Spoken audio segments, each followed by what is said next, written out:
Welcome to another segment of Let's Talk Real Estate. The Dallas-Fort Worth housing market is exploding. Prices are soaring, and finding an affordable quality home feels next to impossible for so many people. But what if the solution to our housing crisis wasn't some massive government program or a market crash? What if it was hiding in plain sight, right in your own backyard? Today we are doing a deep dive into the world of accessory dwelling units, also known as ADUs. You might know them as granny flats, in-law suites, or backyard cottages. And they are at the center of a huge battle over the future of our neighborhoods. That's right, Kyle.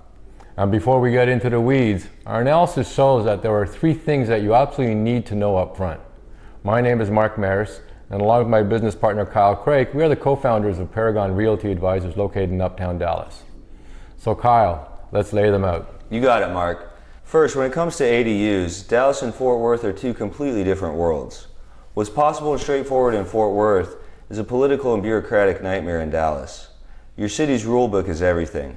Second, this is not a weekend DIY project. Building an ADU is a major financial decision. We're talking six-figure construction costs, financing hurdles, and new property taxes. But the payoff in rental income or increased property value can be absolutely massive. And third, you're not just building a structure, you are becoming a landlord. That becomes a very real responsibility, from screening tenants to fixing leaky faucets at 10 p.m.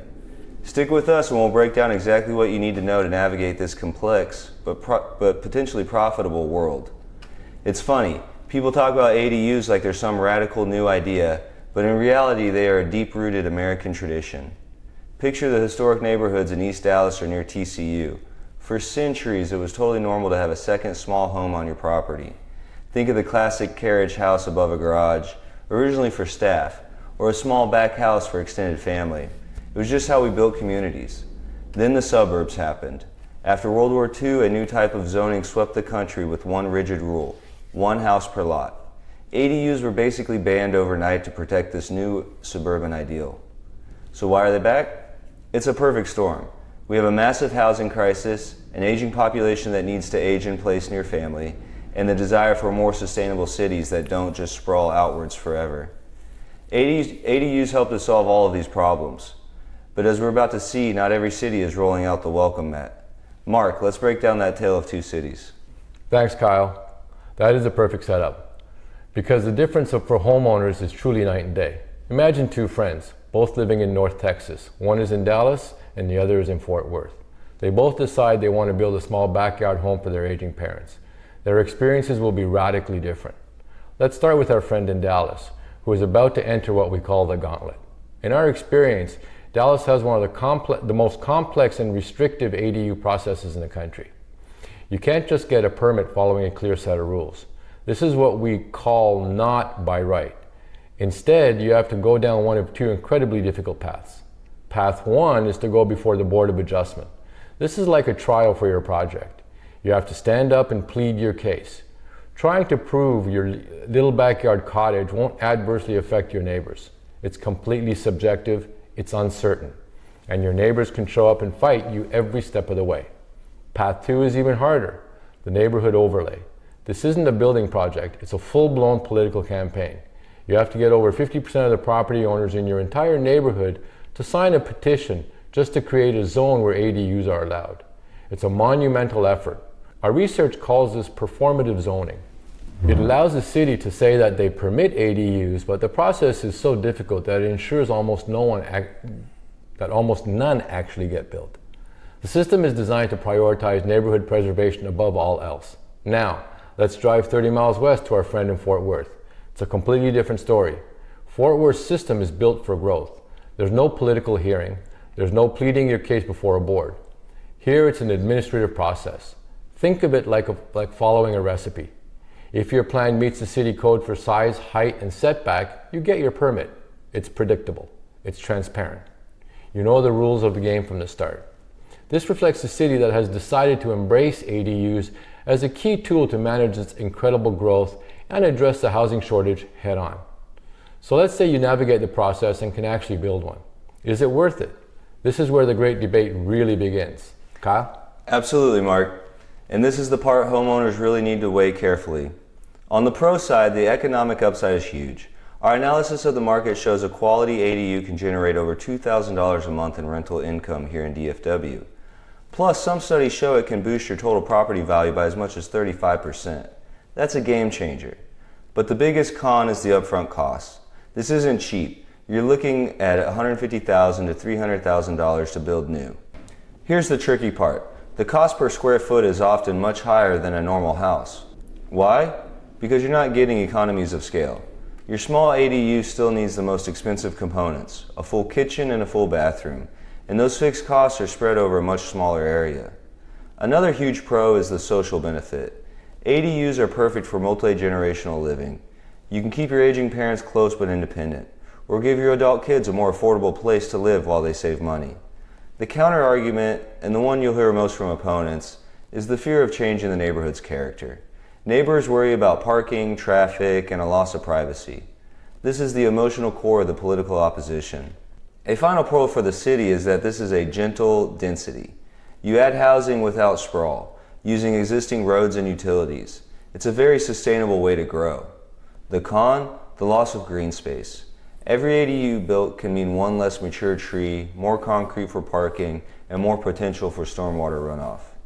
Mark, with all that in mind, what's the actual tactical advice here? That is a key question, Kyle. When you boil it down, the difference between Dallas and Fort Worth comes down to a core philosophy.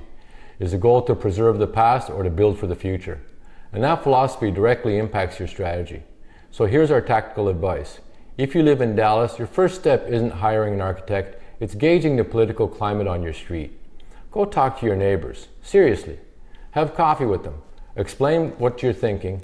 Find out if you'll have their support or if they're going to be walking into a fight before you even spend a single dollar on plans. If you live in Fort Worth, your first step is financial. Go talk to a lender. Get pre-approved for a construction loan or a home equity line of credit. In Fort Worth, your battle is far more likely to be with the budget, not the bureaucracy. Now, the number one mistake we see people make, regardless of the city, is underestimating the complexity of the total cost. Don't just budget for the sticks and bricks. You have to factor in architectural fees, city permits, new utility hookups, landscaping, and the inevitable increase in your annual property taxes. You have to be emotionally prepared to become a landlord. That means dealing with leases, tenants, and maintenance. This is a huge responsibility that many people overlook. In fact, the legal side of being a landlord is so important and so full of potential pitfalls that it really deserves its own video. If you'd like a deep dive on how to screen tenants and structure a rock-solid Texas lease agreement, let us know in your comments. We're always looking for ideas for the next segment. Kyle, let's wrap this up by looking at what's coming down the pipe. Thanks, Mark. And the future is really where this gets interesting. Looking ahead, the pressure to solve our housing crisis is not going away, and the logic behind ADUs is getting harder to ignore. In Dallas, there's a glimmer of hope. The city's new Forward Dallas comprehensive plan actually recommends moving to a more streamlined by-right process for ADUs.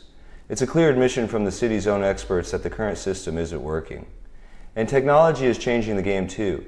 Companies are now offering prefabricated modular ADUs that can be built in a factory and delivered to your property, which can potentially speed up construction and lower costs. This isn't a fad.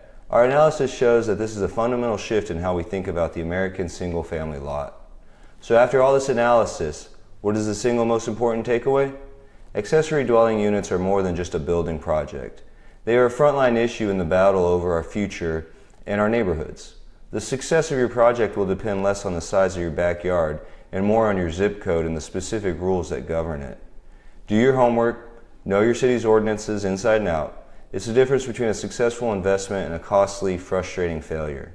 And Mark, that's really where professional guidance makes all the difference. Exactly, Kyle. Navigating the complexities of ADU regulations, property values, and construction financing is exactly the kind of challenge we specialize in. If you're in the Dallas-Fort Worth area and trying to figure out if an ADU makes sense for your property and your financial goals, our team has the deep local expertise you need. Don't go it alone. Schedule a no-obligation consultation with us at www.paragondfw.com and let's build your strategy together. If you like this video, please make sure you give it a thumbs up, hit the subscribe button and notification bell so you'll be notified of all current and future content. And as always, make sure you leave us a comment. We love to hear from you. Thanks for watching this video, and we look forward to seeing you in the next one. All the best.